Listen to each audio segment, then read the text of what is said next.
and Alhamdulillah, I'm able to make this. And please forgive me, participant, for my appearance because I'm just recovering from my neck injury, which I encountered 5 months ago. But Alhamdulillah, currently now doing well. So let's move to this. Let me share my slide first.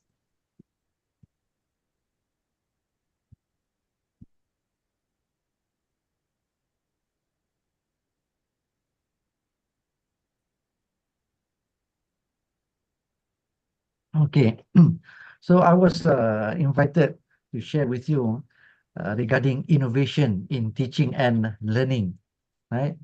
So today, within this 2 to 3 hours of this talk, I'm going to bring all of you into three major parts. That is, number one is to give you an overview of what creativity and innovation is all about. And then number two, uh, I'm sure many of you have already tried to be innovative and very creative enough to try many things. Okay, so how to innovate? Okay, because I'm also sure some of you, the same as some of academicians when I met from various universities, they are also having this skeptical. Can I innovate? Is my innovation or is my things that I created is innovative enough? And this makes them feel uh, very small, I can say, or shy to say that they are doing innovative works. So hope that in my talk I can give a broad overview of what creativity and innovation is. And the third one, we'll go to the summary about this session. So, Bismillahirrahmanirrahim. Rabbi shrah li sadri wa yassir li amri wahlul 'uqdatam min lisani yafqahu qawli. May Allah ease this presentation and ease your understanding regarding this talk for today. So, before we go on the first part of this creativity and innovation, I would like to make a disclaimer. Yeah? So basically, I'm not an expert in innovation. What I say an expert is that I don't have a PhD in innovation, because to be expert, at least you must have a certain qualification. But what I have is, through my journey in teaching, I like to try various things. Anytime that I went for a workshop to learn, when I uh, went back to UMT, I will try in my class and then see whether it is effective or not. If not, then how do I improve? And then along the way, I learn either through my friends or through seniors or through the speaker in the workshop, also through YouTube's websites, then increase my knowledge, implement again, looking back. So along the way, these experience that I collected and the knowledge that I've gained from reading journals, communicating with people, so increases my skills and also knowledge in doing innovation. And as well as last time I attended also several workshops regarding how to innovate. So these are the things that uh, builds me the skills that I have, which enables me to share with you some of the things about innovation in teaching and learning. So I would like to highlight this. These are the common things where people will say innovation is equal to IP and patent, or in another word, innovation must have IP and patent. Is it true? Second, innovation is equal to commercialization. If you cannot commercialize, that is not an innovation. You must generate income, either for the universities or your organization or yourself. The other one is innovation equals to award and recognition. So is that the purpose of innovation? Okay. So All these things are among the questions that rise due to the, I can say, misunderstanding. Why the misunderstanding occurs? Because a lot of academicians, they are too tied up with competitions. And when they enter competitions, generally several competition will highlight it, what patents or how many patents that you produce. Have you commercialized? Have you got the certification to commercialize? Do you have a networking or collaboration with companies to commercialize your product? And what are other awards that you have regarding your innovation? So based on this criteria, it makes some people turn down on doing innovation because they think that innovation must meet this criteria. Well, uh, don't misunderstood me. I'm not against this. If your innovation allows you to have patents and IP, then go for it. Of course, because you create new things, for sure you want to protect your ideas. Okay? If your innovation can go commercialize and generate income, by all means do it. That is your recipe that Allah give to you.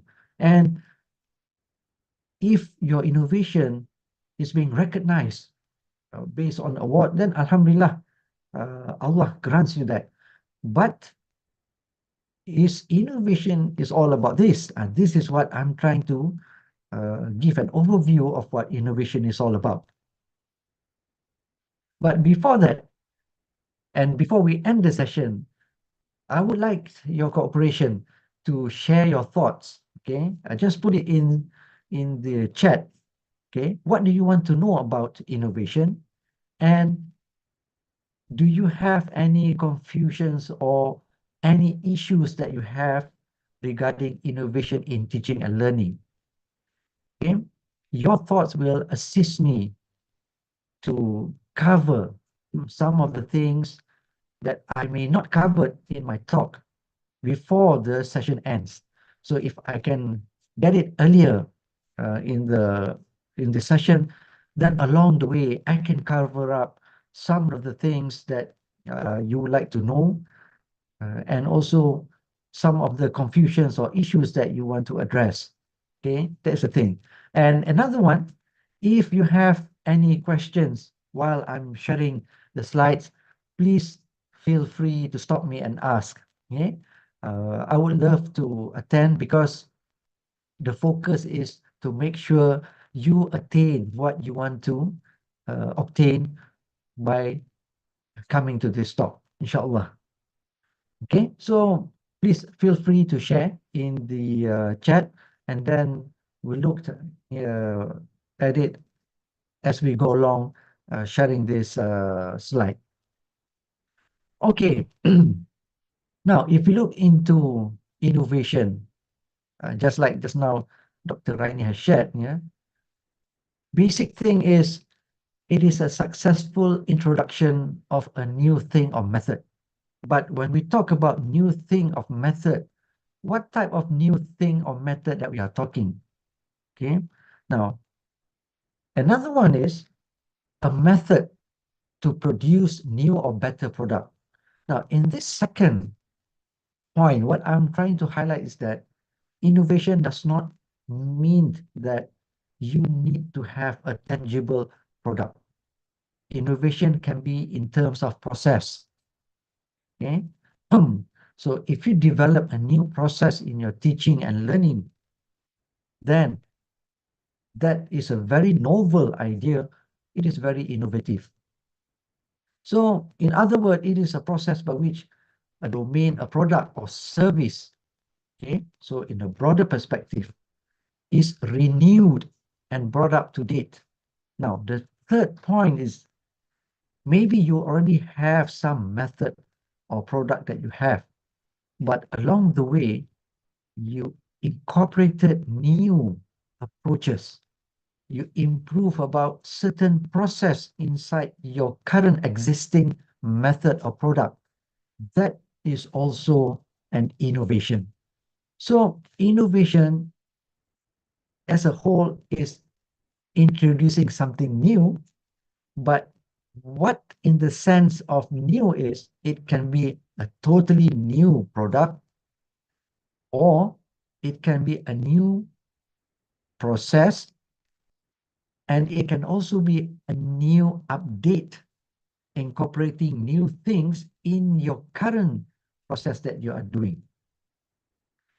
But when we talk about new things, we must remember that don't get confused with competition. Okay? When you innovate, it all resides to what are the new things that you introduce. Okay? In a competition,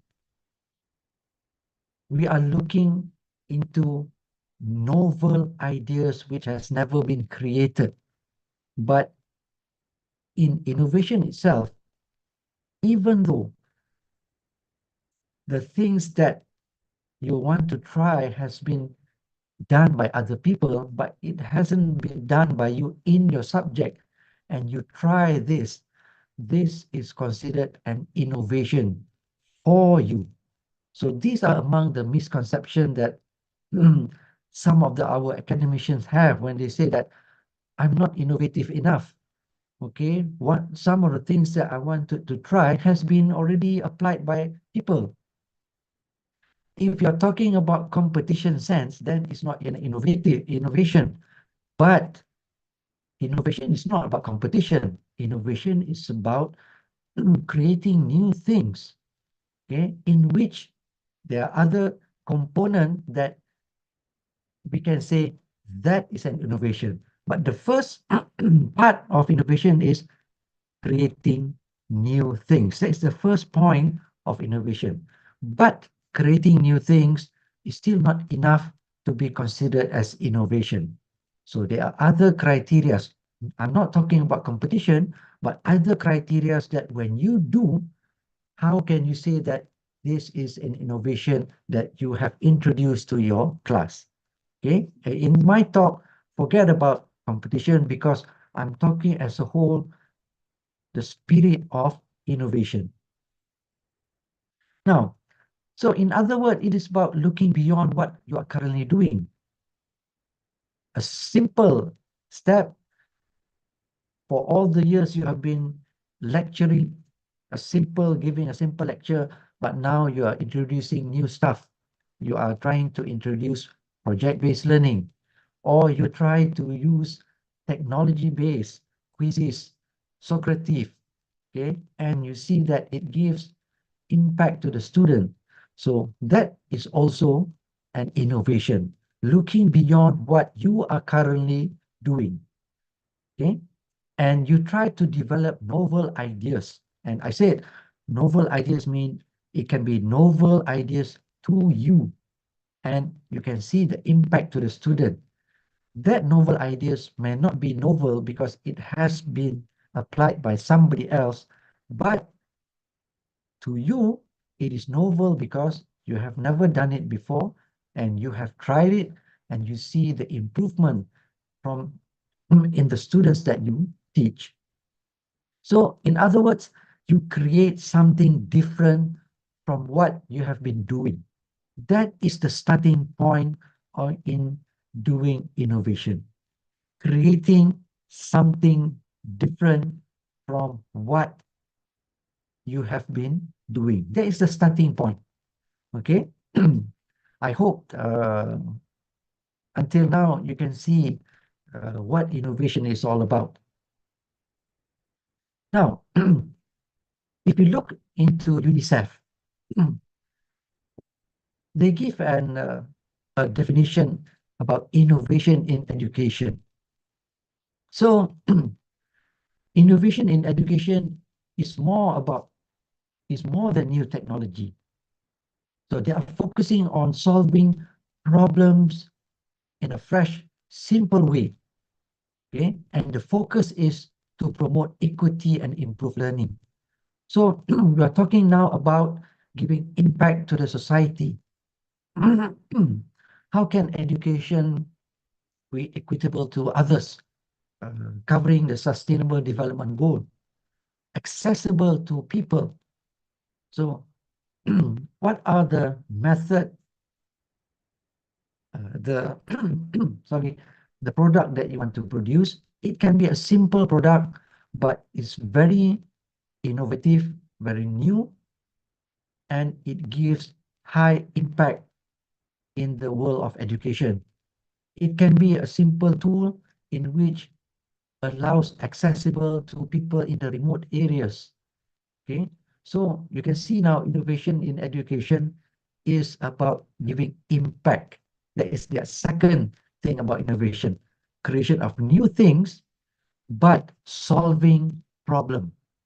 So if you are creating innovation, but you are not but the basis of your innovation is not because trying to solve problem, that is not an innovation. Now, why I highlighted this?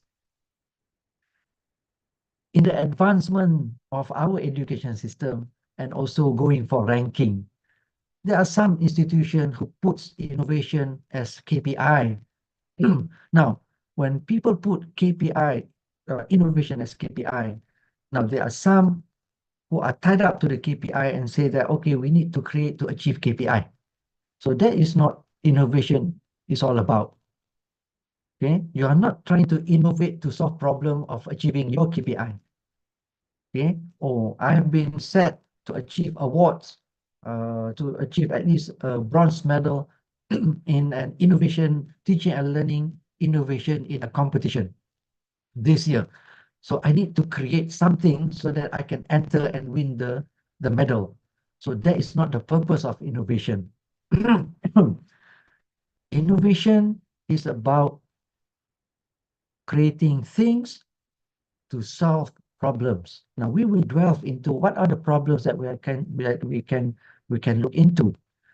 And when you solve it, it gives an impact. So these are the three major criteria of what innovation is all about.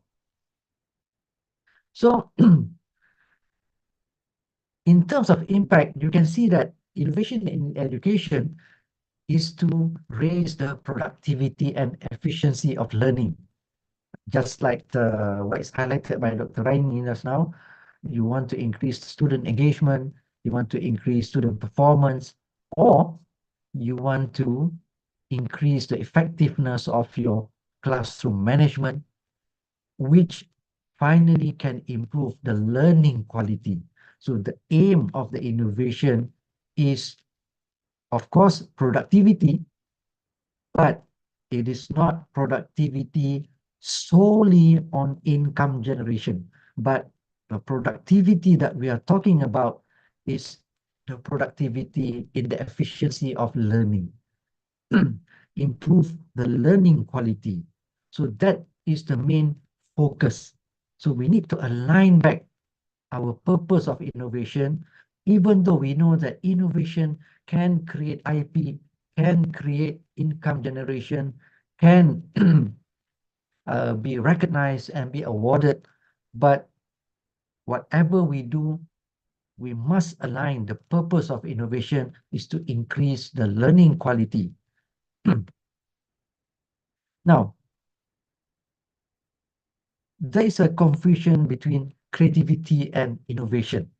Right? These are the two things. You must be creative. Okay, so what is the difference between the two? Now, creativity is the use of imagination. That means generation of ideas. In a basic simple term, generation of ideas. Okay, either you want to solve something or you want to create something. So once you have that, that is creativity.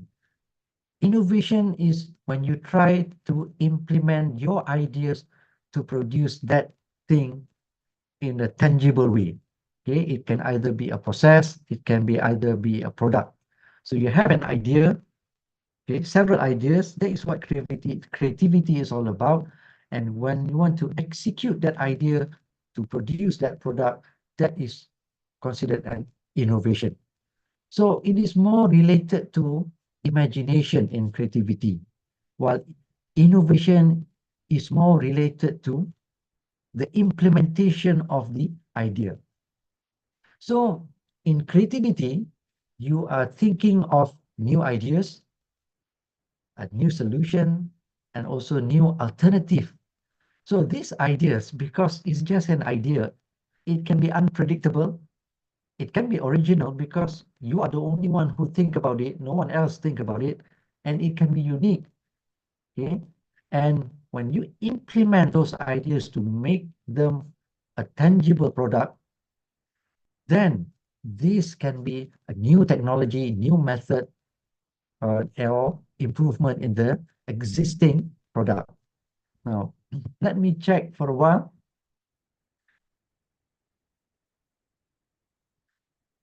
Okay.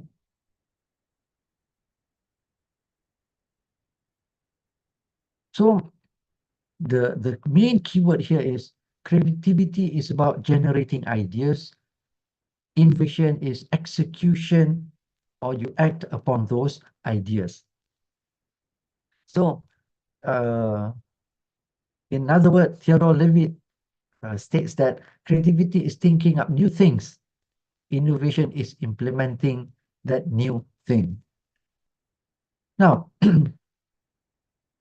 in educational innovation, it is not only the product, for example, teaching kids or apps or software is the major thing that can be considered as innovation. It can be a new learning process. There's no product. Okay, there's no product, tangible product. There's no kits. There's no apps that you develop, but you develop a learning process. It can be develop a new teaching method. Okay, you have your own way of teaching. Okay, learning process. I remembered in some competition in Akri last time. They developed a learning process called Tidiri, TDIRI, teach, do it, reflect, and improve. So even though we listen to it that is normal, we teach, and then the student do it, and then they need to reflect and improve. So what's new into it? If you just looked at the name, it's not new, but the instructional design in how the learning process of teaching, the doing part by the student, the reflection, the method of reflection that has been incorporated, and how the student think to improve. So the method allows the student to be innovative. Not only the method is innovative, but it allows innovation among students on how to improve their learning about that topic.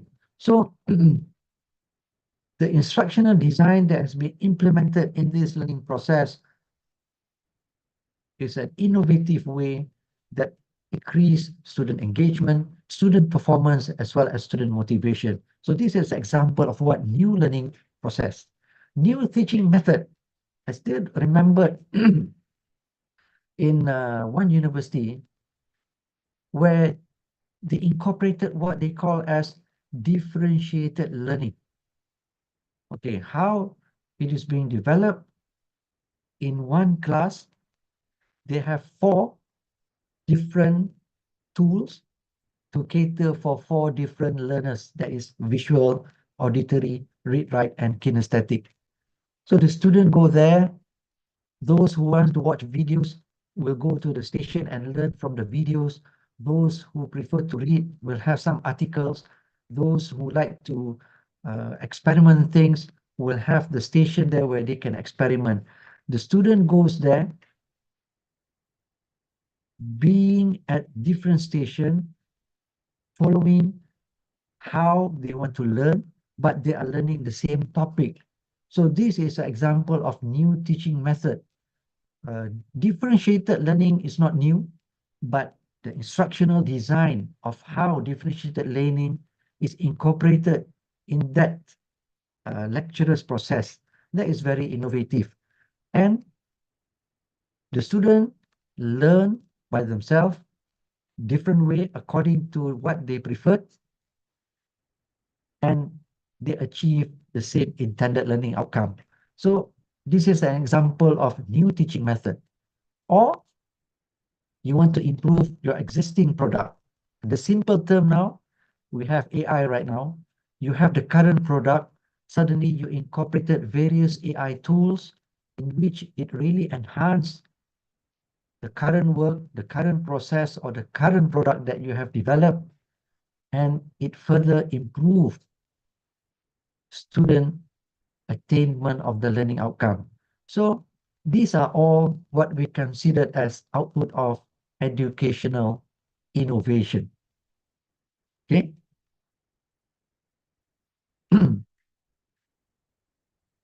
So in terms of innovation, you can see it in two different angles. One, we can say incremental innovation. That means you have an existing product, but you improve on the existing product. Okay. Another one where you create a totally new product or process. That is what we call as radical innovation. So in other words, you can see here, innovation is not about generating new things that has never been created before. It can be an improvement of your current process. For example, as I mentioned just now, sorry,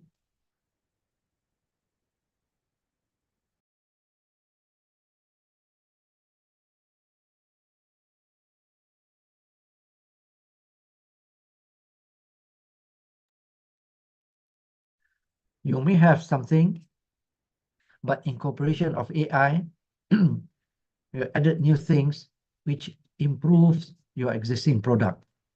So I hope that by giving this classification, uh, participant would be more aware that innovation does not mean that you must create new things. It can also be an improvement of your existing method. Okay? And again, I would like to remind, we are not talking about preparing innovation for competition. We are talking about the spirit and basic concept of what innovation is all about. Okay.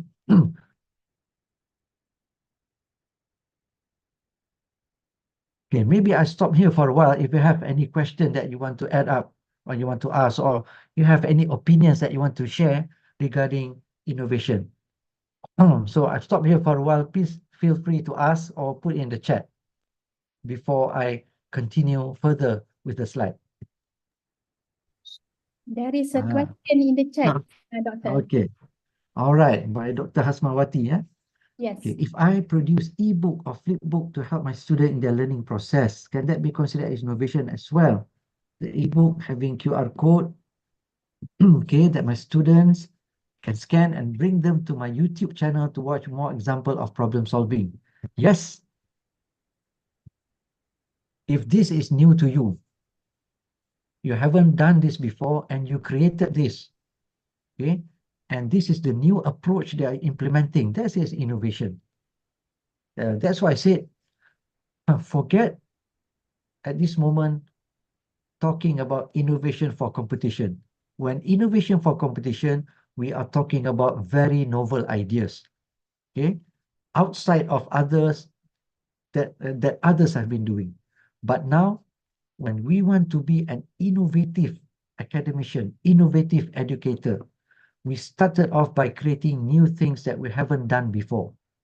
Okay, so in your case, when you produce ebook and flipbook for your subject, and this is the first product that you have produced, this is an innovative thing that you have created. Okay, but another thing is, okay, as I go along, you can see how you can further confirm and improve to make sure that, yes, this is an innovation. All right, I hope I answered your question, Dr. Asmawati.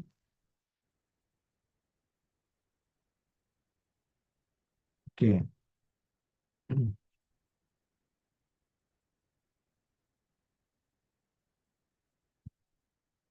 That's not, then I continue next. Now we look into the process of innovation.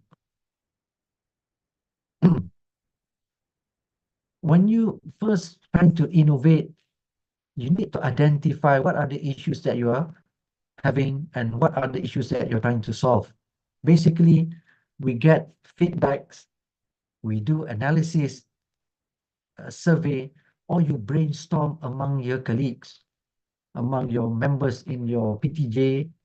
Okay, we're having these issues, the students are not motivated, or we are having trouble, the student cannot digest this. We have problem to achieve this learning outcome. So what are the root cause of this? So you can brainstorm, okay, to get the input to identify what is the issue behind the lack of student performance, for example. After that, you need to explore what are the possible approaches. Okay, has there been any previous approach that has been done to solve the problem, or any learning theory or strategy that we can use, okay, that can be possible to be applied in solving the issues? Then you start to generate your ideas. Okay, so how to go about? Let's say that, okay, we can do social learning theory, or you want to adopt simulation-based learning, okay, collaborative learning. These are the possible approaches. So now when you have that, generate the ideas of how can I do it in my class. So that process that you do is the part of creativity. When you have the idea, it's time to implement and produce the idea into a tangible form. So you need to act on the ideas. This is where innovation starts. You execute the ideas and you develop that idea. So this idea can produce products. So the product, again, as I said, can be in terms of teaching kits, apps, method, or process.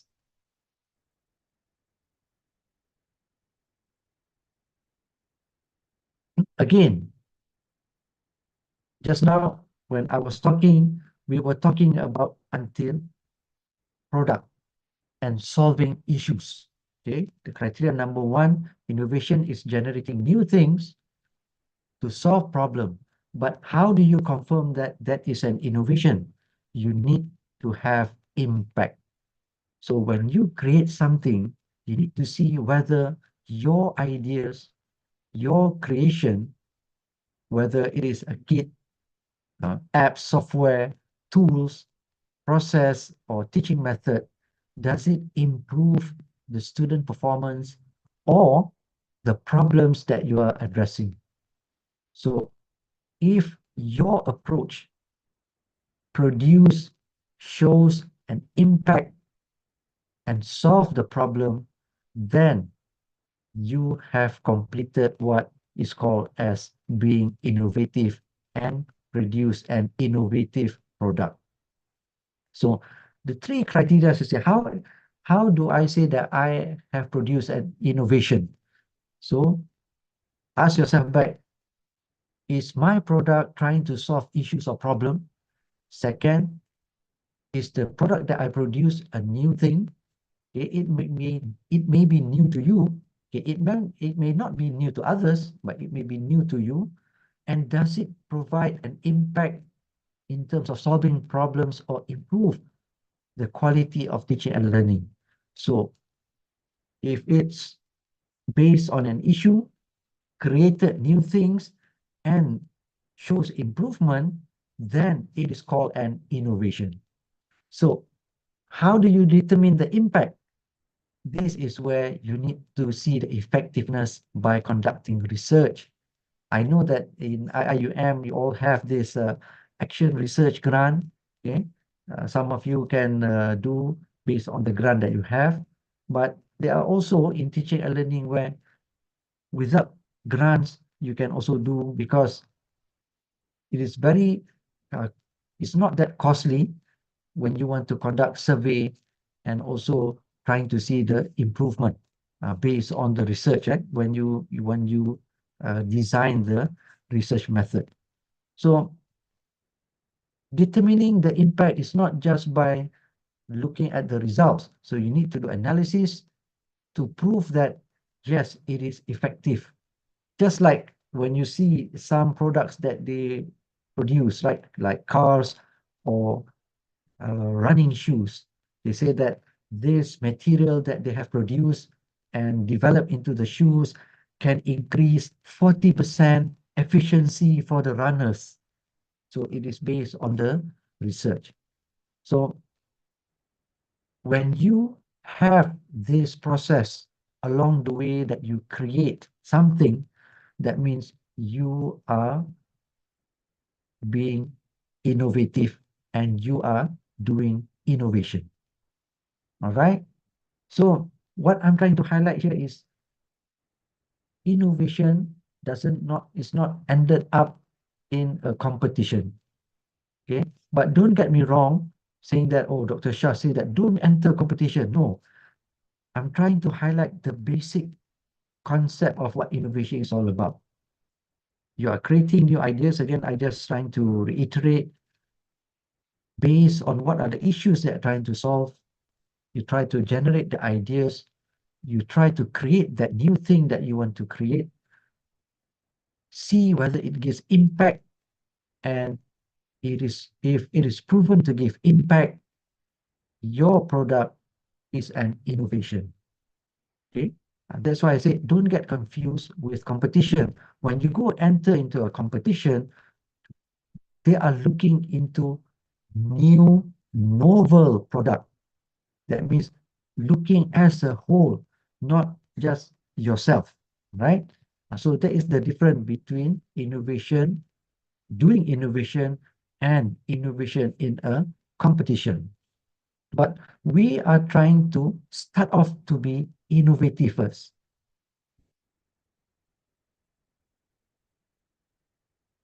Dr. Hamad says, can we say radical innovation is a creativity? It can also be creative, yes. But again, thank you very much, Dr. Hamad, for highlighting this. Yes, if you create something new, but it doesn't have any impact, then it's just you are being creative. See, innovation, it must be completed by showing impact. So if you create, I know in some lecturers, even myself, we implement new things just for the sake of trying to increase the student engagement, not to improve the performance, because we know that the current method can improve the performance, already improve the performance, but we are just trying to implement several new things to get the student engaged so that they can collaborate well, to increase other aspects like for their well-being, their communication skill, which maybe we don't mark for them. Okay, we don't address that outcome. The communication skill or certain skill is not inside our syllabus, but we are trying because we feel that they need to collaborate in order for them to understand our topic. So you are creating something, activities, okay, and that thing doesn't give any impact, okay, or you improve an existing method. So that can be considered as you're trying to be creative. But when you are improving your existing product, like radical innovation means, take for example, you already have a certain kits, okay? Now you are incorporating AI tools inside there, and you are trying to address certain issues, okay, to improve further the learning quality of the student. And the analysis shows that you further improve them. So that is considered as a radical innovation. I hope I answered your question. Okay? Assalamualaikum, Doktor. Waalaikumsalam. Yes. I'm sorry, I have to interrupt because later on I have class. Okay. But I would like to ask a few questions. All right, sure. Firstly, so if let's say we do some innovation, but the content part of it, we take other people because it's innovate, isn't it? So of Okay. course, the base is the ownership of the content, let's say, coming from other people. So All right. how to have pattern of it, firstly, and then second question is about how to implement, how to get our innovation to be implemented within our university. And then thirdly, on how to commercialize the innovation to the let's say within Malaysia or to be international, on how to do it because I'm still new in this field. Thank you, Doctor. Okay. Welcome. May I know you are? I'm Habibah Usuk from Okay. CFS. All right, Dr. Habibah, like this.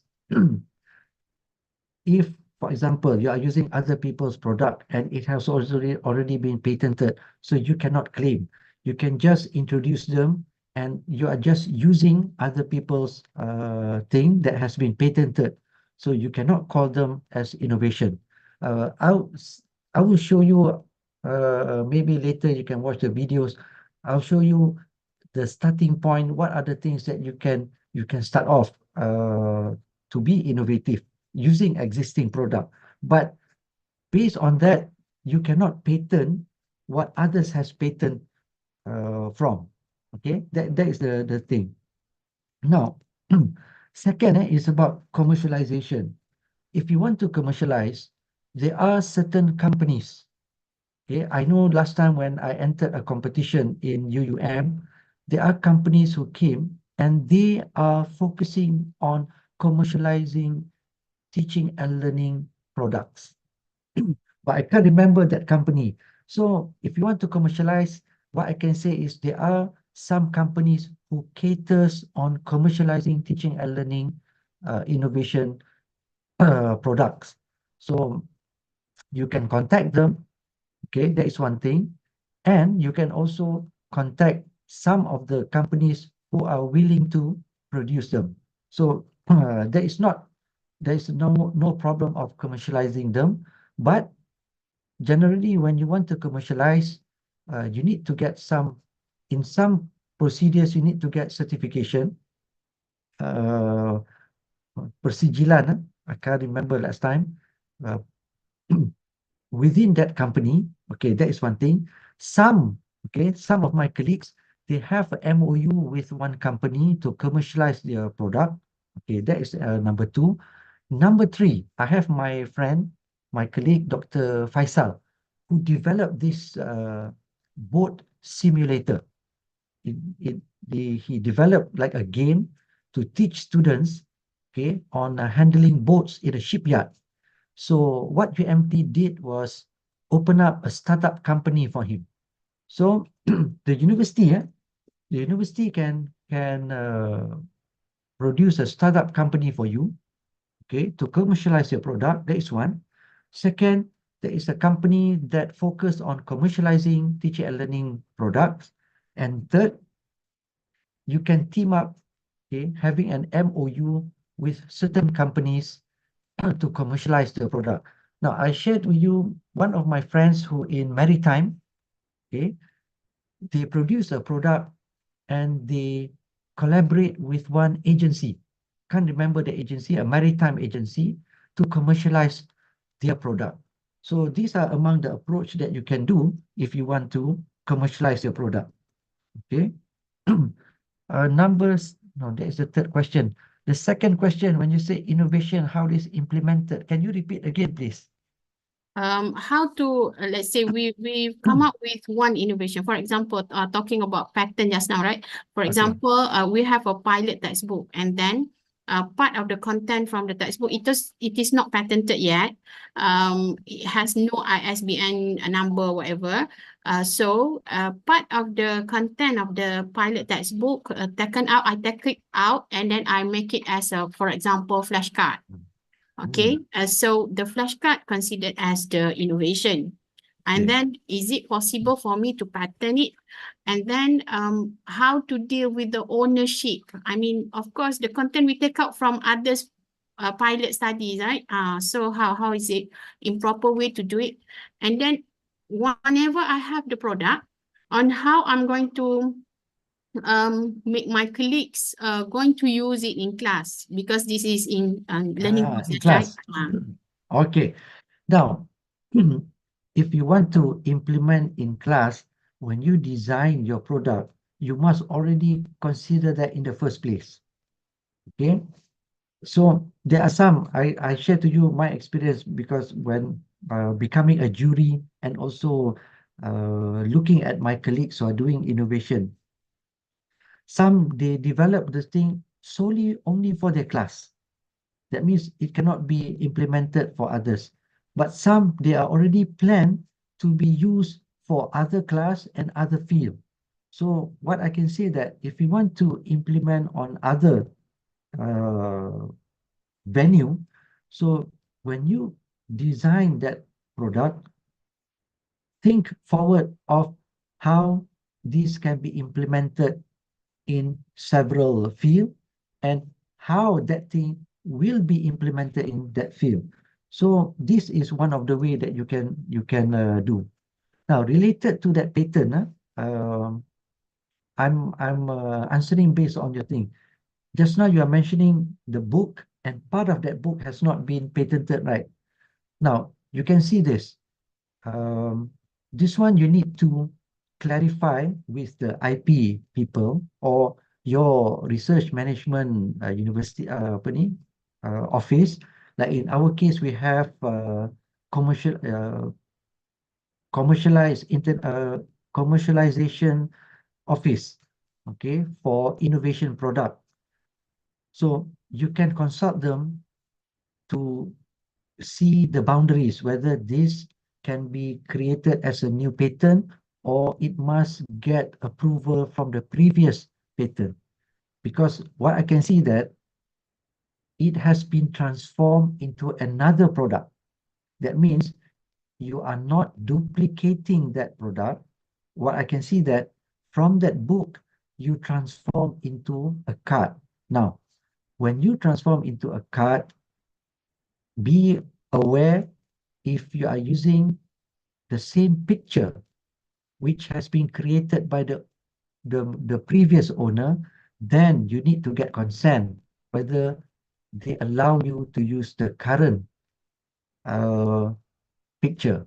But if they are using the picture, you are taking the material, but you are developing using different pictures, because now what you are doing is you are producing a flashcard. You're not producing a book. So when you produce a flashcard and you are using the same content, but in a different form, what I can explain to you based on my experience. Previously, I created this teaching kit, a flashcard. Okay, Dr. Habibah, I created a flashcard. As a start, when I start to implement them, I use the picture of the fish from the internet, because at that time I was just wanted to create it so that I can expose my student to the various types of fish species. So as a start, I developed them using the existing pictures I took from Google. But now, as the product improved, I take my own picture and use it. So the species is the same, but the picture of the fish is not the same. Now, the thing is, the card that I developed was not duplicated from an existing product. So there is no such product that has been never that has been created before. So the card is novelty. That means I created that card. The only thing is the species. For example, you cannot produce new species, right? But I'm not using the pictures from the internet anymore. I'm using my pictures. So this is the thing that you need to clarify with your commercialization office. If you have, like in UMT, we have the commercialization office, whether this can be does not melanggar the patent that has been produced by the previous owner or not. And that is what I can say to you. Because what I can see, you are producing different things. You are not duplicating. The only thing is you are making them based on the content from the book. But you're not producing the same book, but in a different style, different form. So I would suggest you consult with your commercialization officer in the from the office. Okay, Dr. Habibah? Thank you very much, Doctor. Okay, Yeah. welcome.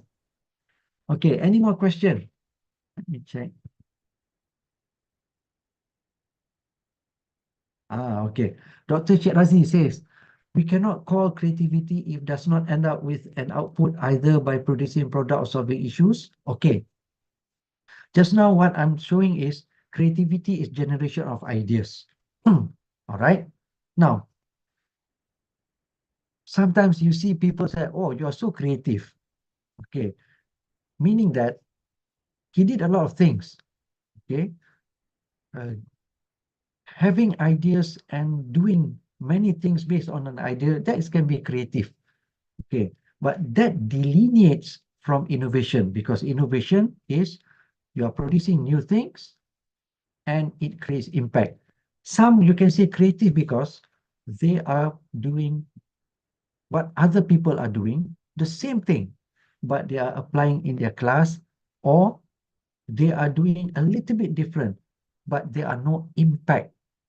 Okay, what I mean by impact is that you can see the student uh, engage, you can see the student uh, involve, improve, but since what I can say is the improvement is not that much, okay, and the idea that is being implemented is just an adaptation of some ideas by other people. Okay, so this ended up as being creative. Okay. I hope I answered your question, Teacher Razi. Because some people, they are just doing it.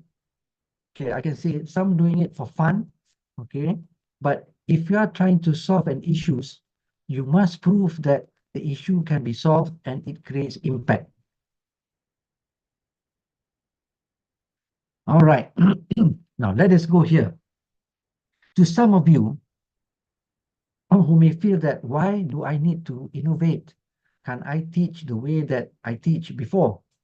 Can I just use what I'm currently doing for the past years? Now,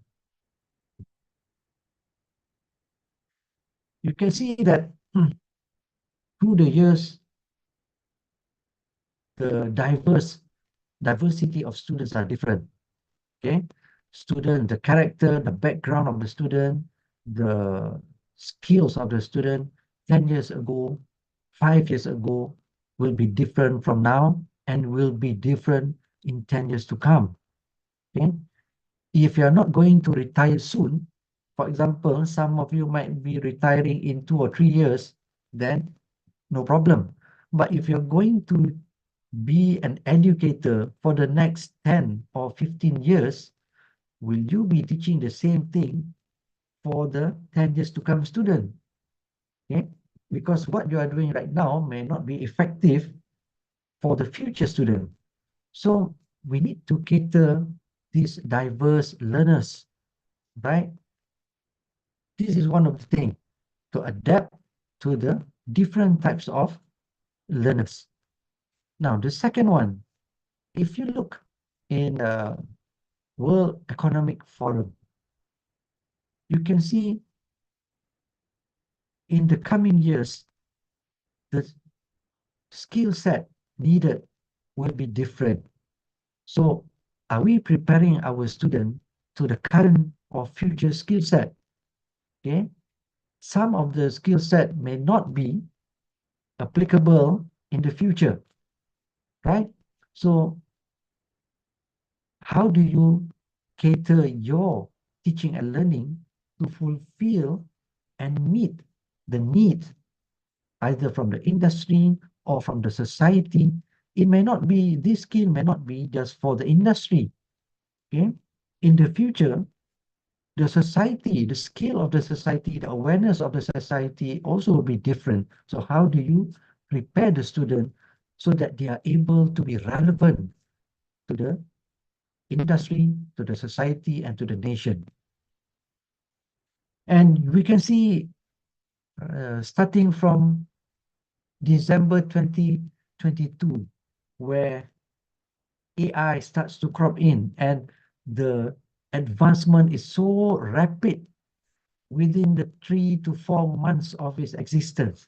And now it is too, you can say, the expand is too huge, yeah, using the AI. Previously, we are talking about IR 4.0. So in the future, people may not using ChatGPT.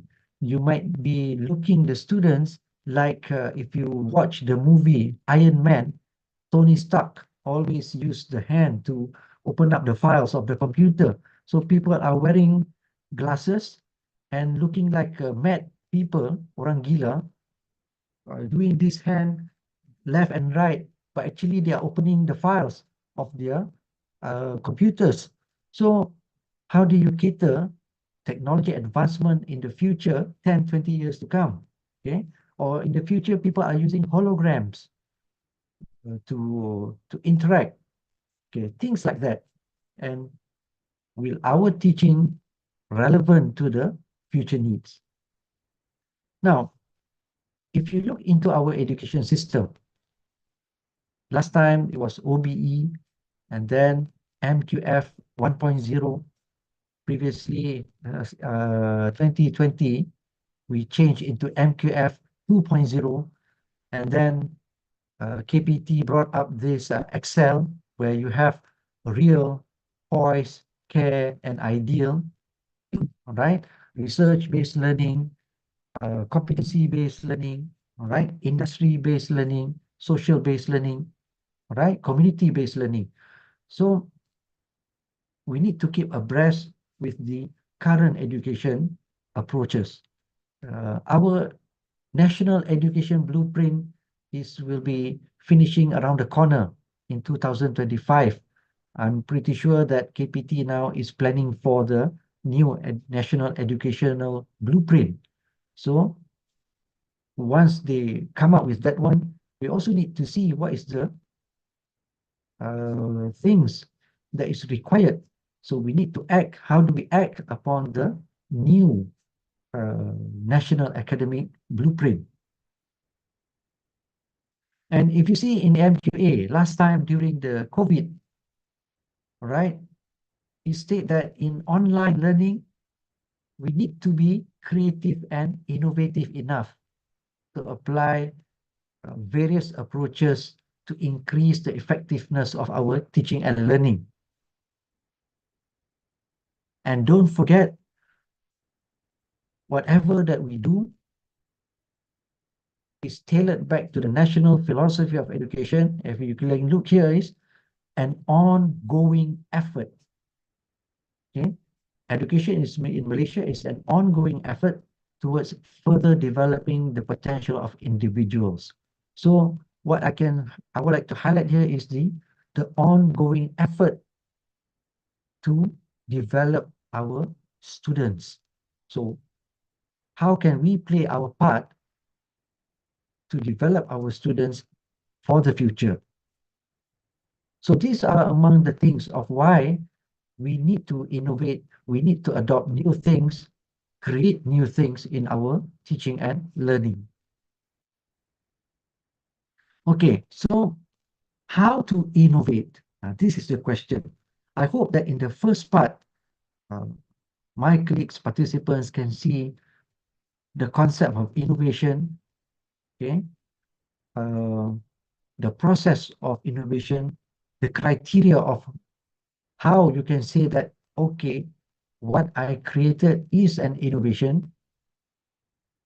So in the second part, we're going to see how to innovate. So maybe for this, let us take a break. So Dr. Raini, can we take a break about 10 minutes? Sure, Doctor. And then maybe we come back about 10:20. I mean, my time is 10:07. Maybe about 10:20, we go to the second part. Sure, Doctor. All right. And in the meantime, please, anybody, if you have any question or anything that you'd like to share your opinion, please put in your chat and we'll have a further discussion later. Thank you very much. Thank you, Doctor. Let's take a break, Okay. everyone.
Assalamualaikum. Welcome back, everyone.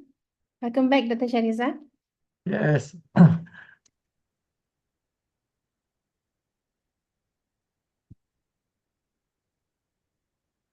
Okay. I would like to go back to respond again to Dr. Razi just now. Uh, the incremental innovation.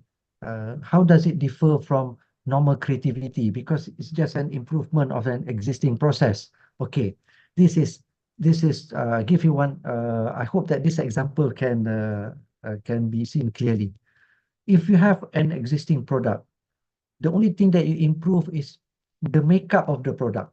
Previously, you notice that the pictures in the card is not that refined, so you print in the different printer and make it more beautiful and having some design. So you're not introducing new things, you're just improving the appearance to make it more appealing. So that is not what we call as a radical incremental innovation, because you're just trying to improve the appearance, okay, so that it looks more appealing. Incremental is when you are implementing new process, like I mentioned just now. You have an existing product, but now you are incorporating new elements. For example, the use of AI tools inside there. And these AI tools, when you assess, you notice it gives an improvement. It further enhance and improve the performance of the student further compared to the previous one. So the keyword here is that why it is stated as an innovation, because incorporating new process or improvement using new approach apart from the current one. So it is different from just merely, just like I said just now, making the card much better looking, okay, changes in the design. So that is not incremental innovation. That can be just trying to be creative. Okay, Dr. Atia, thank you for joining this. Can you share some key indicator or benchmark you use to evaluate whether has the potential impact student learning, and how did you measure or assess the impact? Okay, when you want to see the impact, you need to do the basic method of research. So you can do a survey, you can do a reflection, student reflection. Okay, when we talk about student reflection, there is a guide. Okay, for example, this one, which I learned from uh, Dr. Siti Aisyah. When you want to do a reflection, how do you see, and how do you ask the student to reflect based on their experience, okay, based on experiential learning? You can ask them to share what they have gained. That is number one. How can they relate what they have gained to their experience? And number three, what is their action that they plan to do in the future with what they have gained? Okay, that is related either in the future means to their job, to the future related tasks that they will be doing. So by having this, you can monitor whether the improvement is significant or not. Based on the reflection that they give, the social science, they have the analysis where they can break down the student reflection into several key components. So that is one thing that you can use. Second is the student performance. You can do a pre and post test. Second, that is what I normally do, the benchmark that I use. Another one is the results of the student. Now, when we talk about the result of the student, this is, I'm just sharing my experience, I don't say that is the best practice, but based on my experience, what I do that there is some people say that there are issues because different students, different batch may have different background, different performance. So there might be bias by comparing previous semester student with the current semester.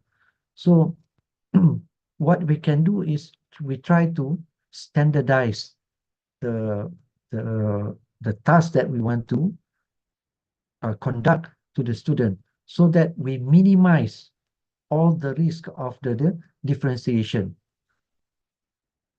If, for example, the test that we want to do may be different, so maybe we need to conduct additional extra tests, but that test may not be incorporated in the marks, okay? But that test, because we need to do it to see whether it gives impact, because we want to compare with the previous one. And you can also take samples. You might not need to do it for the whole class, and maybe you can do it by taking a sample so that you can see whether there is an increment to the previous semester. Now, I'm suggesting this because to minimize the risk of sometimes we tend to give different question or different difficulties in which the result might be biased. Okay, so student performance is the indicator, student reflection, and the pre and post test. Now, the pre and post test must be carefully conducted. Okay, I give you one experience when I see this one colleague of mine. He created a kit, okay, a chemistry kit. So once he created, he conduct in a tutorial about this the chemical the chemical structure, the chemical component. So prior to the activity, he asked the student to list down, and then he conduct the activity. Right after that, he asked the student to write. Well, to me, of course, when you just finish doing that thing and you already remember, so when you ask the student to do a post comment, post assumption, right? Before that, your knowledge is like this. After that, your knowledge, of course, you will remember. Okay. What my colleague did was he gave the question and the student can answer because the student just finished using the kit. So now my colleague showed, I have shown improvement because when they use my kit, they can answer this question.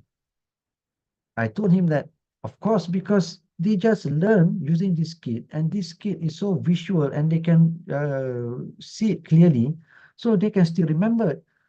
Okay, so there is a bias because just right after, so you need to plan out how do you design your post, the question, the post, how you design the post test so that it really assess whether the student really gained that thing from the kit. I told my colleague that if you explain to the student about this chemical composition, and after that, you ask the student, I'm sure that they also can answer the question because you just give them information, okay? And maybe you give them about 5 information, suddenly you ask them to answer. I'm confident I can say that they can answer all those 5 chemicals because they just learned. So now, by having this time of questioning, do you sure that it's because of the kid or is because of the new knowledge that you just given to them? So these are the things that you need to consider when you want to evaluate. I hope I answered your question, Dr. Atia. Okay, Okay, kasih. sama. Okay, let us go step by step in this one. I just want to highlight when you want to identify the issues, So try to look what are the issues that you are trying to solve. Maybe is it because of the student performance? Is it because of classroom management? Previously, you have 80 students. Now you have 200 students. Okay. What is the best approach that you need to do to cater for 200 students, for example? Is it the issues on student engagement, or is it because of you need to adapt to the new regulation or policies?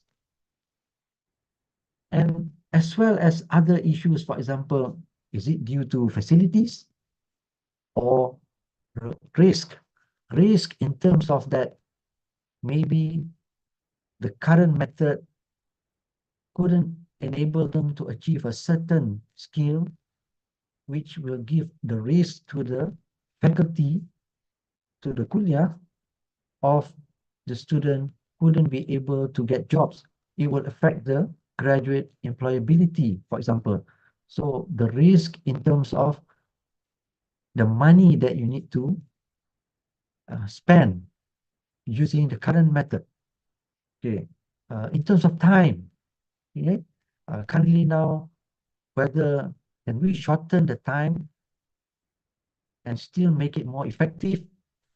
And also, is it the issues in the content? Because students having difficulty to understand the current content that we give. We need to provide them with the topic, but is it because of the content that makes them unable to perform? So these are among the issues that you need to identify. So we can get this from the feedback, from the analysis that you do, from the survey, interview with the students, or you can just brainstorm among your members if you are doing team teaching, for example. Now, the second one, once you have identified the issues, you try to gather what are the previous approaches that has been done. And there are some journals who have already mentioned the use of a certain approach that shows impact and effectiveness. So list down the approaches and the learning theory and strategy. Now, the reason behind this is that we don't want to be trapped into trying to be creative, trying to be innovative for no reason. Okay, I want to develop this, but you don't understand what is the foundation or the underlying concept of implementing that thing. So don't be trapped into that. Just like building a house, you must have a foundation. You don't just build a house like that. So anything that we do, we go back to the scholarship of teaching and learning based on previous research, based on previous approaches that has been done. From there, list down what is the approaches that I can do or I can create. Now, when you go into implementing the innovation, so once you have the idea, of course, you want to create the product. Now, this product can be, is it in terms of delivery? Okay, because based on your creativity, based on the ideas that you have, is it the output is on the assessment method? Okay, is it on the classroom management, the work process, the system? Okay, so these are the things that you need to consider. Now, this is the thing that when you want to produce, you need to start to think that, would I apply this only to my class, or I want this to be applied, can also be applied to other classes or other courses? How can this be implemented to give more impact, to give more benefit to my kuliah or to my university? Can this be done? So while developing the output, you can start to think along the way of whether you want this to be used for other purposes. Then you start to develop the product, the kit, the apps, the method, the technique, and the process. Now, while developing this, the kit, okay, don't be too ambitious. Start small. Don't be too ambitious on trying to develop very new things. You can base, just like I shared my experience, when I started to develop this one kit, I'm using current pictures from Google first, because my approach, my intention was that I'm not going to patent this for in the first place at that particular moment. I'm just trying to see, I have this idea. Now, with this idea, if I produce this product, can I assist the student to improve on their learning? So the focus is trying to create the product first and test. If I can see that the student can improve the learning quality, then only we can start to improve that further to go for focusing on getting IPs. Now, while creating the product, must remember that think of what are the underlying principles, the pedagogy, the learning theory that resides behind the product that you are trying to develop. Because we are producing innovation for teaching and learning. When we talk about teaching and learning, there will always be the pedagogical theory that resides behind what we are doing. Okay. Then you determine the impact.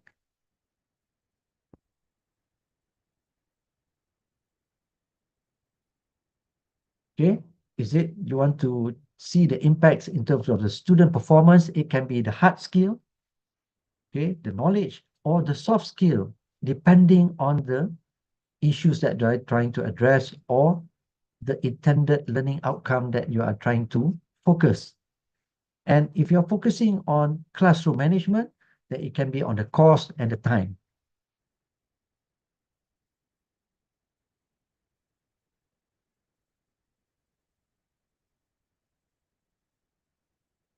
Now, to see the effectiveness, this is where the research comes in. So data collection is important.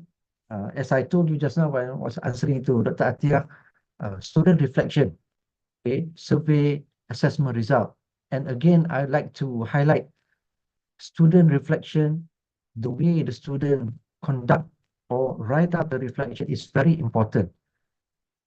Okay, I said it because I can see the difference within the past 10 years of getting students to reflect. Last time in 2012 and 2012 to 2015, at that time when I asked the student to reflect on their learning, they can write up until 1 page. Now, if I ask the student to do a reflection, only 3 to 4 sentences. Okay, so I need to train them on how to do reflection again. So it's very different. That's why I said student 10 years ago is different from the current one. So another things to consider is, again, as a whole, the rationale and relevancy. Is it because of the standard, the future job skills, the learning domain, or learning level that you want to focus, and the design of the teaching and learning? This is where your novelty comes in. The design. You may adopt current existing method, but when you try to implement to your teaching and learning, how do you design your method, the process? This can be different from what has been applied. This is, I can say, the start of incorporating new approaches, because only you are the one who know it, and you are the one who is going to implement to the student. The third one is the learning process. When you want to implement innovation, think also about the learning process the student will experience. For example, I give here learning by doing, collaborative learning, peer learning, social learning. So these are among the things. What happens when you implement your innovation? How the student learn? So you need to also see. Sometimes you can anticipate, but along the way, when you conduct your innovative technique, you also need to observe what are other learning process that happens when that thing is being done. And again, I highlighted the impact, the student performance. Okay, what improvement that can be seen from the method or the process, and the evidence. You need to gather the evidence, so it can be your assessment results, your survey analysis, your student feedback and reflection, pictures. Okay. Now, when you collect this, because we may not know if it is highly impactful, then you may want to think of getting it to be recognized, okay, getting recognition and award. So you start to think about, okay, I think I want to enter a competition so that people, the society, recognize and acknowledge my innovation.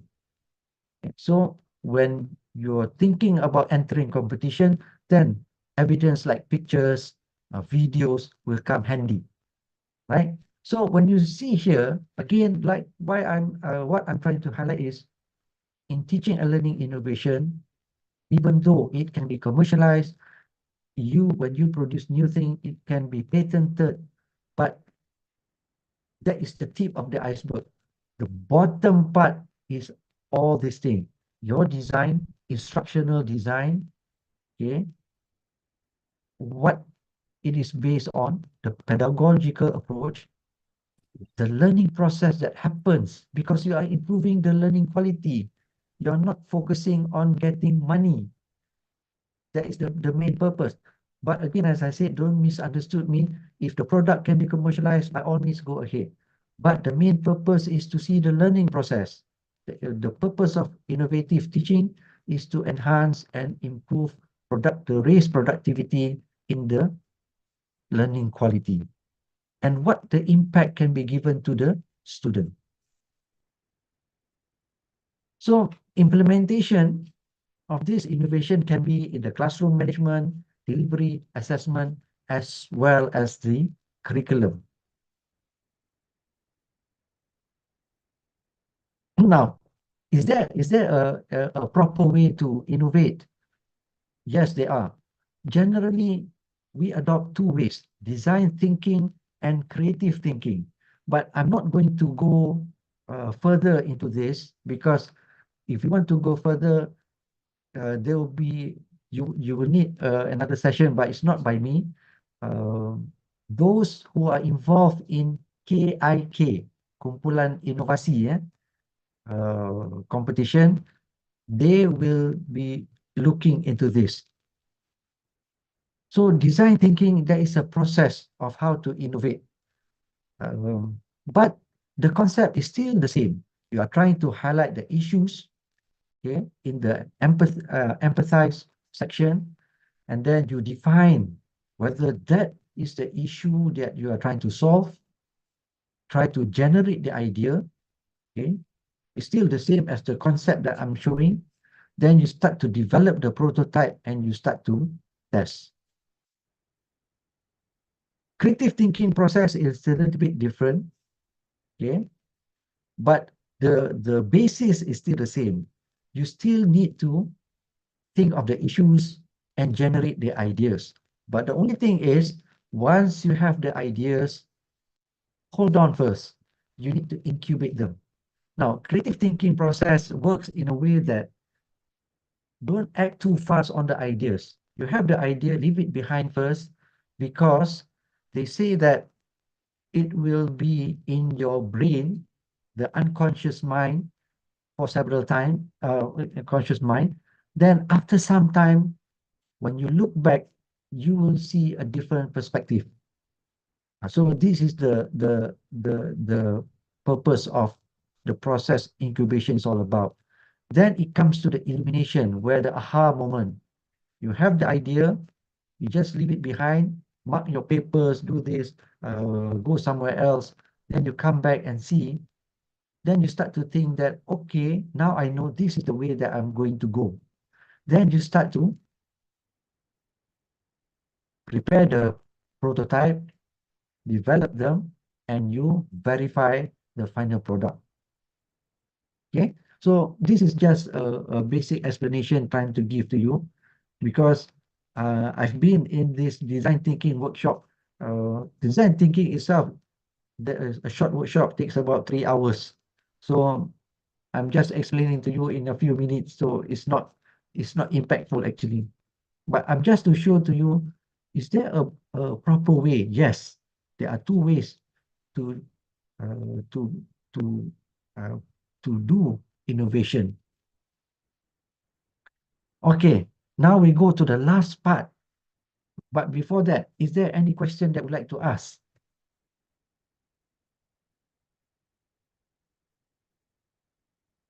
If you have any question or any opinion, feel free to share with me. You can just ask or you can put in the chat.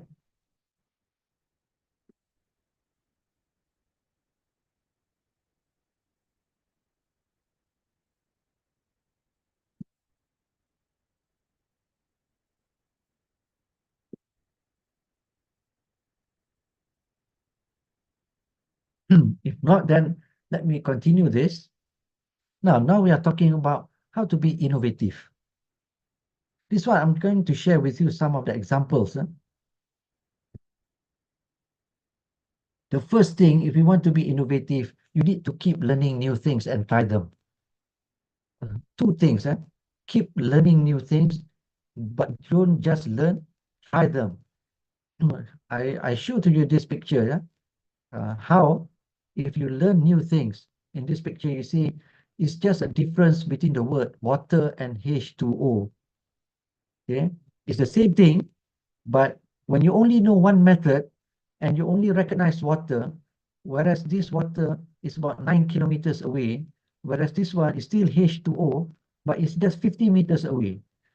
So keep abreast with new things. Okay, the more you learn, the better you are to make a decision. Because I give an analogy. If you are in Kuantan and going to Kuala Lumpur, how many roads that you can choose apart from going through the highway? I'm sure that there are many, 2 to 3 options that you can choose, right? But if you only know only one way to go to Kuala Lumpur, and what happens if that road has a problem and you cannot go, so you cannot think of other approaches or alternative. But if you know there are 3 to 4 ways to go to Kuala Lumpur, if anything happens, you have options to choose. So that is why the importance of keep learning new things and try them. When you try, don't be afraid to make mistakes. I've done several times in which I got excited after coming back from a workshop, straight away try to the student. Sometimes it doesn't work, but it's okay, right? Because the first time you try, you need to keep on improving. Based on the mistakes, then you can see what are the options that you can do. I just want to share with you one experience which I try in my class and it doesn't work. But the reason is that the students are so tired, not because of me, because my class is about 9 o'clock. The student need to submit an assignment by 8 o'clock in the morning and they slept at 4 o'clock in the morning. So they are so tired. Because of that, I have designed a very nicely, to me, it's a nice approach, which I feel that it can engage the student, but suddenly it doesn't work. But it's not because of the method, because of other factors. So don't get frustrated when you want to try, understand the situation. And if, for example, the method doesn't work for the first time, reflect and improve. Now, another one is think big. Start small and act now. You think big. You say that, okay, I'm going to produce this. This thing can be commercialized. This thing can be used like this. Okay, I'm going to incorporate this and all that. Of course, think big, but you need to start small. Now, how to do this? It's like easier said than done. I show you experience of my 2 kids that I developed. Of what I can say, think big, start small. This is one kit that I developed using just a simple Manila card in the first place. Start small, okay? this is the idea. So I'm trying to develop a kit, but if you're thinking of straight away develop a kit, it will take a long time. So I started first with this. Now it has improved into this, a proper one. And finally, because of COVID, it has been transformed into a digital platform. Okay. My idea was to end up in the digital platform, but I need to test first physically. So it took me about 7 years to transform this into here. I'm doing just using Google Slide, but making it interactive so that I can conduct the lab interactively with the student. So develop using existing platform, but the novelty is you design your own teaching and learning tools. So you can see the difference from here and how it progressed until here. This is what I say, but think big, start small, and act now. The same as this one. But now, this thing has also been applied to farmers, goes back to the society. Okay, so things that started off with a manila card ended up having the kit used for training the farmers. This one, it started off when I see this ice cream stick at the stationery shop. It's a very mini, small, it's not the long ice cream stick, a very mini ice cream stick. Now, why I see this and I started to have an idea. I teach, I'm a fish geneticist. I teach students about genetics and how when you breed the fish can produce new colors. But the problem with genetic is that people cannot see the interaction of the genes that produce the colors. It's different from you're making a syrup. If you're making a coffee or syrup, you can take a coffee, put inside the hot water, and you can see the color change into a coffee, right? But when you say that if you cross a red-colored fish with a blue-colored fish, suddenly it produces a purple-colored fish. How do you explain what is happening inside the fish? So that is the reason why in my subject I need to be creative and try to produce ideas on improving my teaching technique because the student cannot visualize. So based on this ice cream stick, I started to think about chromosome. You know, we humans, fish, we all have chromosome. So I started off with having this, prepare a chromosome, a very simple one, okay, bind the stickers to make it as a gene, but then after that, transform them into a proper kit.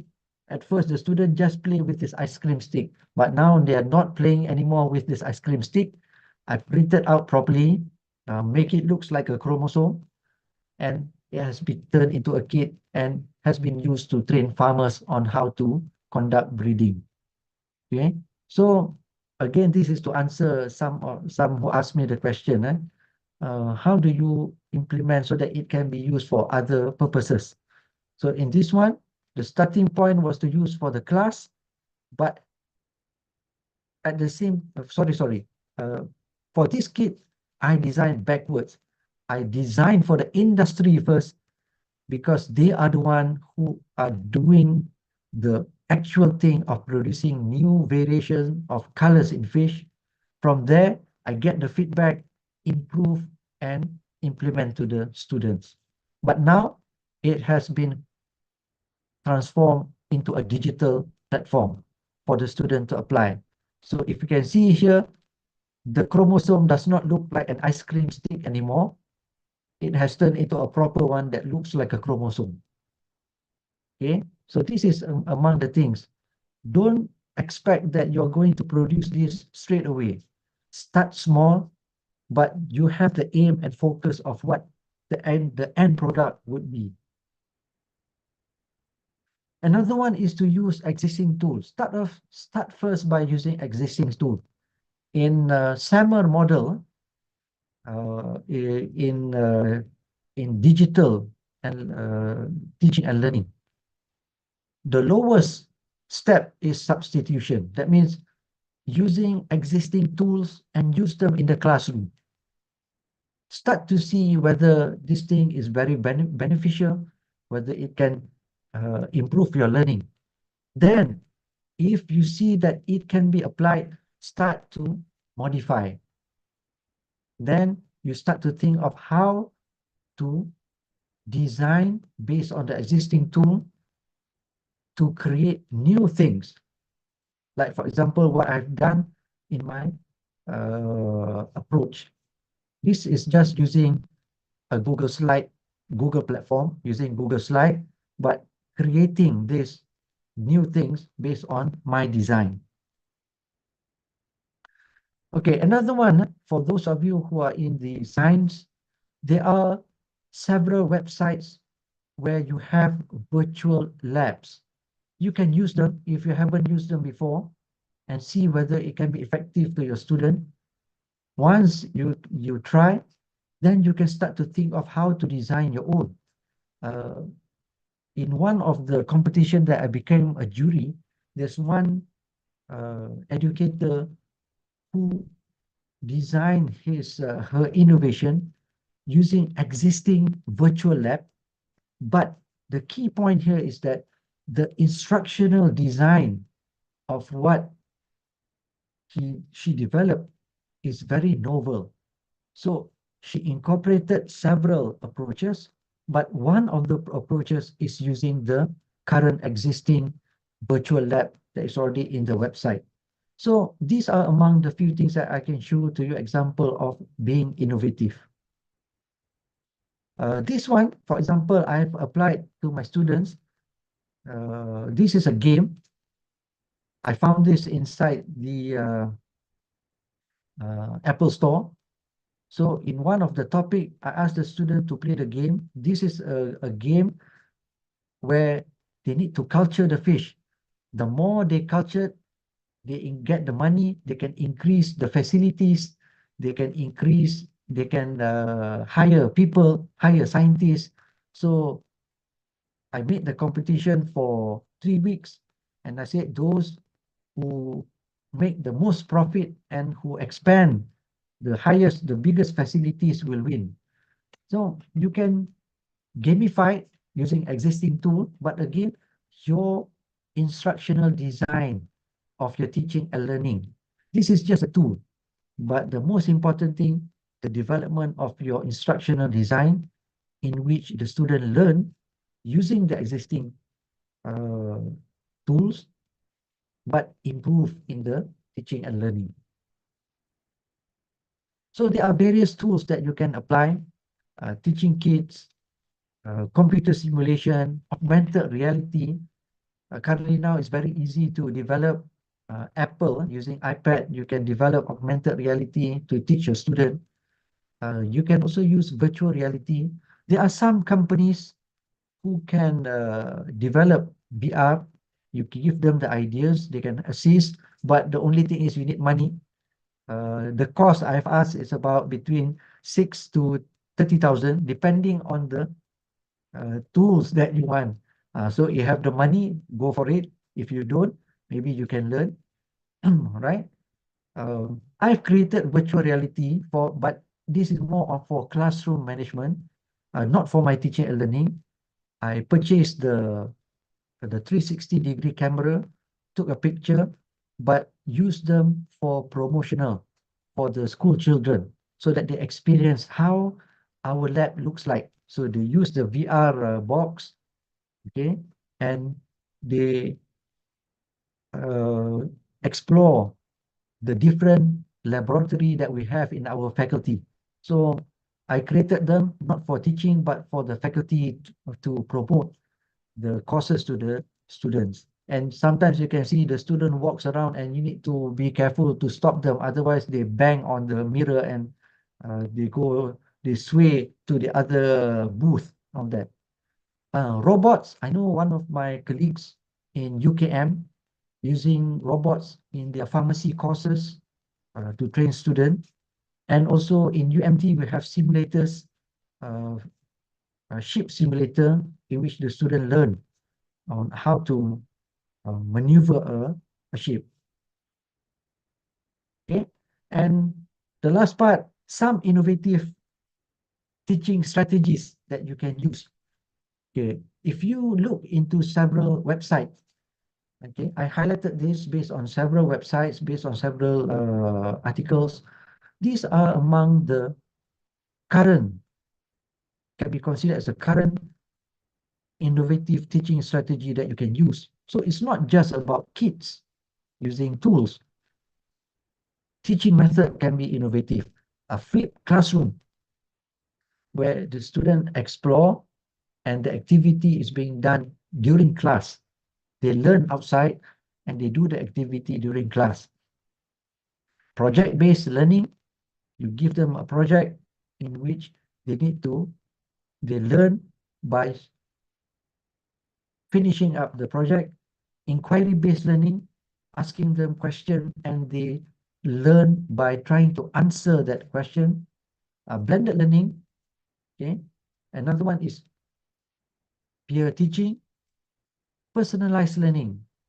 All these things may look, these are all old method, but again, as I said, how do you design the teaching and learning?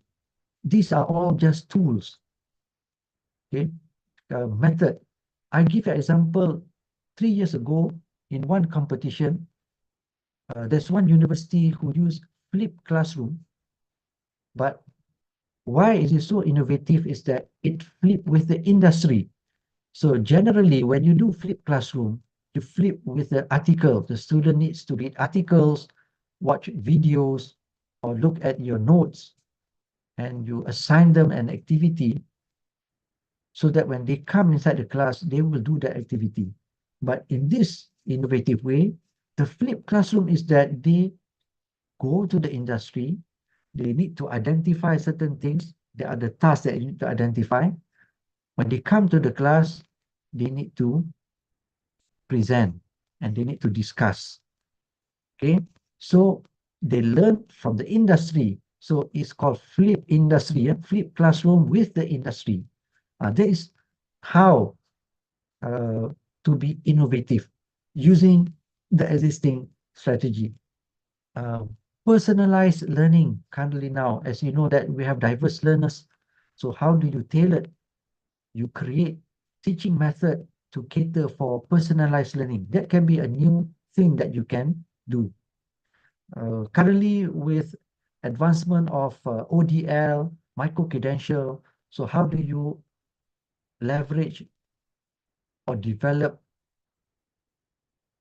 flexible learning, okay, so that the student can study anytime, anywhere, anyhow, and still get the benefit and the improvement that you desire.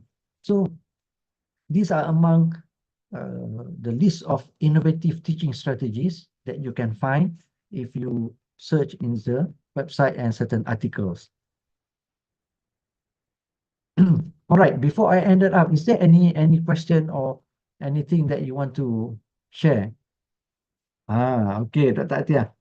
How important do you think external funding sources such as grants or partnership, let's say, in driving innovation education?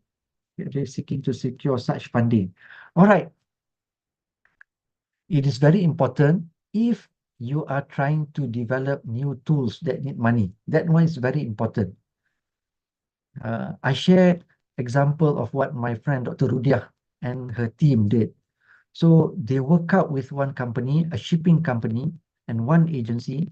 So they get some funding over there because the agency noticed that the kit that her team developed can be used to train the staff in their agency. So when they see the benefit that they can get from the kit, oh, it's very simple and it really cuts our costs. If we were to send staff to train, but having this kit, we can train the staff, and the staff really gets the appropriate knowledge that we want. So based on that, they did a collaboration, and some of the funds are being funded by the company. So it is important to secure if the kit that you develop has some benefit also to the outside, to the agency outside. Now, second one, if you are developing tools, like just now I said, you want to develop virtual reality, okay, or simulator, and you don't have the knowledge, like my friend, Dr. Faisal, he is a computer expert, so that is why he developed his own boat simulator game. But since he is an expert in computer, he can do it. But people like me and most of us who are not expert in computers, so who can we turn to? So you can have a collaboration with some companies, and they can work out to develop the simulator for us. That's one thing. Another thing, I give you example, in UMT for itself, the Faculty of Maritime has a collaboration with Korean company, and that Korean company provides some virtual reality apps for the student to use. Okay, so when I say this, it is not just funding. Sometimes you can collaborate in order for you to use their existing tool inside your teaching and learning. Okay, but if you're asking me how important, this is in my opinion itself, okay? Maybe it cannot be considered as a whole.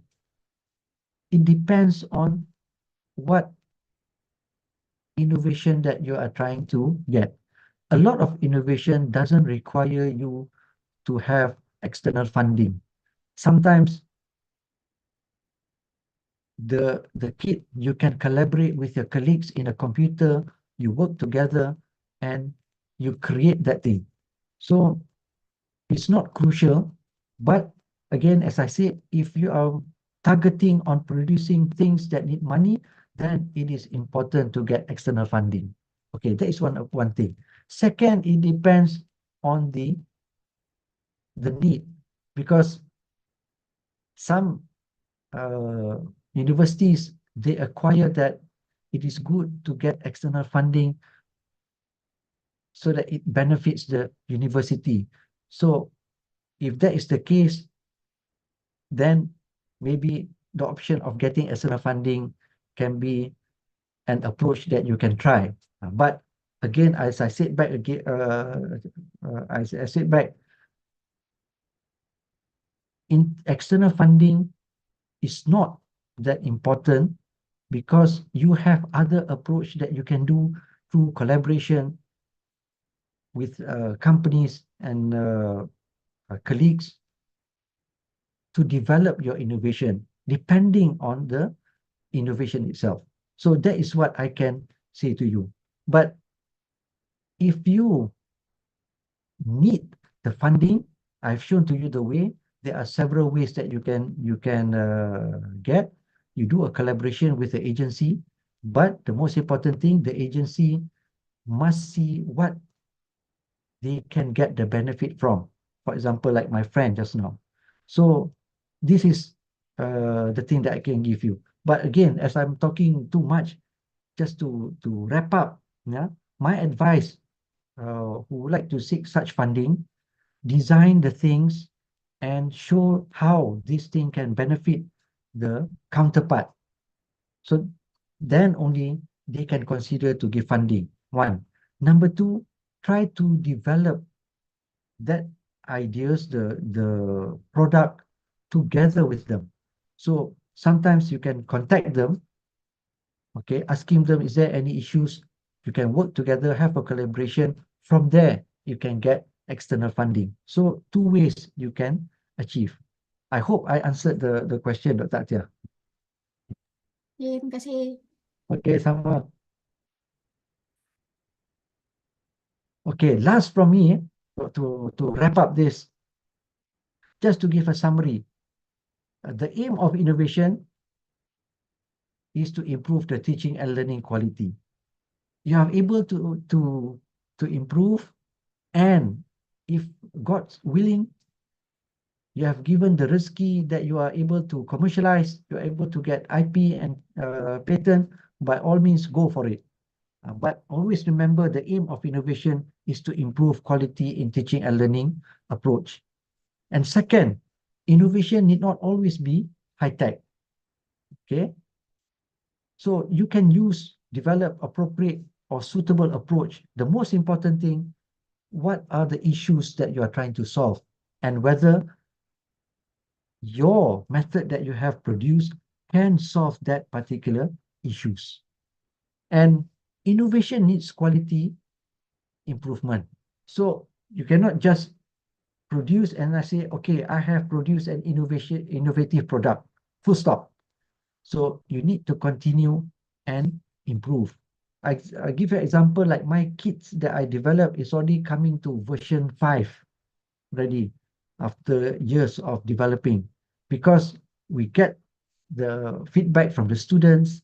Based on the feedback, we improve, and then tailored to the current need, transform to digital, now getting the feedbacks, and then we keep on improving, because the purpose is to improve the quality in the teaching and learning. And to be innovative, always increase your knowledge and skills in teaching and learning, and must ensure the attainment of the learning outcome. And finally,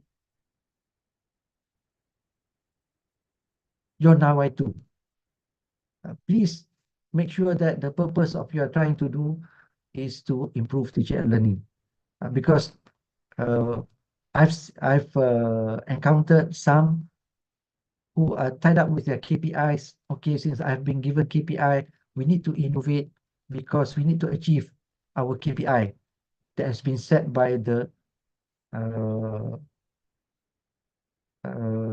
institution. That's one thing. And I've also experienced looking where some of the educators, you know that there is a competition around the corner in 3 months. What are the things that we want to create so that we can enter the competition? So that is not the purpose of doing innovation.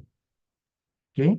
And this is another thing, but it's up to you. The third thing is, some of the people say that I'm entering the innovation. They are producing one product, but they're entering 10 competition. It is good if you have 10 products and entering 10 competition, but now you have one product entering 10 competition presenting the same product. So what is the purpose? Some of them, they say that, well, I would like to get comments from the panel. Well, to me, if you want to get comments, the best comment that you can get is from the student, because you are trying to improve the student. You are not trying to improve from the panel. That is one thing. Second, try to ask some people who are into the innovation. Then they can assist you. Or the other thing is, connect with people who have the knowledge in teaching and learning. Because when you do innovation, what we are focusing in the process of learning, the design of the teaching. Because maybe when you talk to some of the jury will focus on trying to meet your product to match the criteria of the competition. So we are trying to innovate to match the improvement of the student. So sometimes you may get a wrong version where, okay, if you want to improve your commercialization, try to do this, to do this. Of course, I said, if you can commercialize, go for it. But the purpose now is how to improve the student learning. So you might get a different advice. Okay, get that thing first. Once you get it improved, then you can start to think of trying to get it recognized or trying to produce the product. Okay, so your nawai too is very important, and hope that whatever that you do will be blessed by Allah, and it finally can assist the student.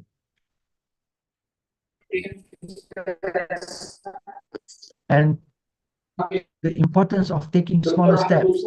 Okay, you want to achieve higher things, start small, climb up slowly, improve until you attain the target, the intended target. If you're trying to achieve it faster, it will never get you there.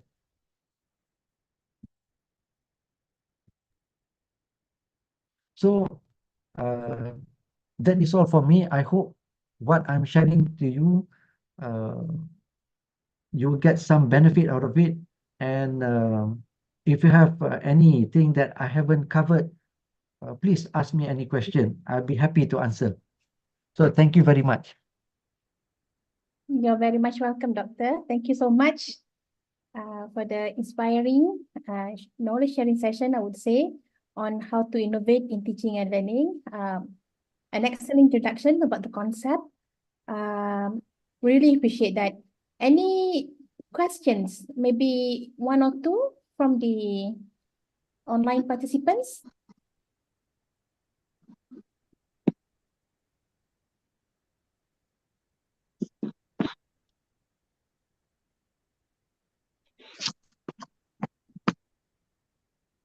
Okay, right. So it seems that we don't have any Yeah. questions.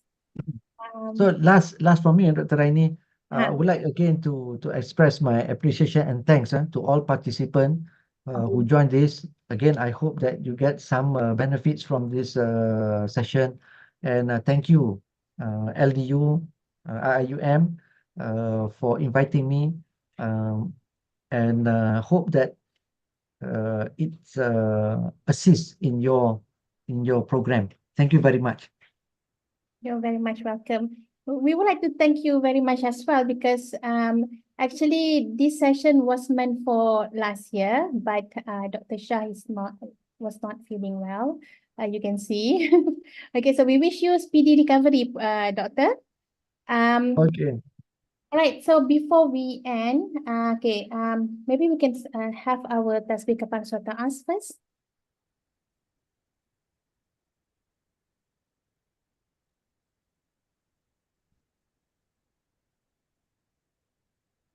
Right, now it's a photo session. Okay, can everyone turn on your camera?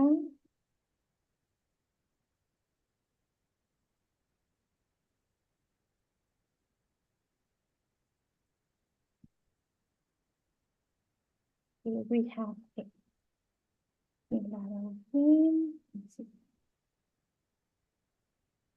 Okay, smile. Okay, so this is the first stage.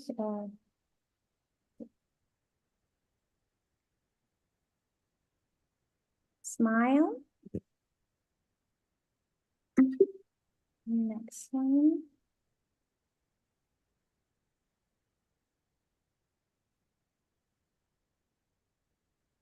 Smile. Okay, I think that so these are only, I have only two screens. I think that will be all. If you have any question, I believe you can reach Dr. Shah regarding this very interesting topic today. And from CBD, if there is any shortcoming, we would like to apologize. And then if you have any suggestion for future training, you can share with us, inshallah. Thank you so much, everyone, and happy new semester. Thank Okay, you. Assalamualaikum. Thank you very much. Terima kasih. Thanks a lot, Doctor. Thank you very much, Yeah. Shahreza, Yeah. and also CPD, Welcome. and all who have participated. Assalamualaikum. Waalaikumsalam. Waalaikumsalam warahmatullahi wabarakatuh.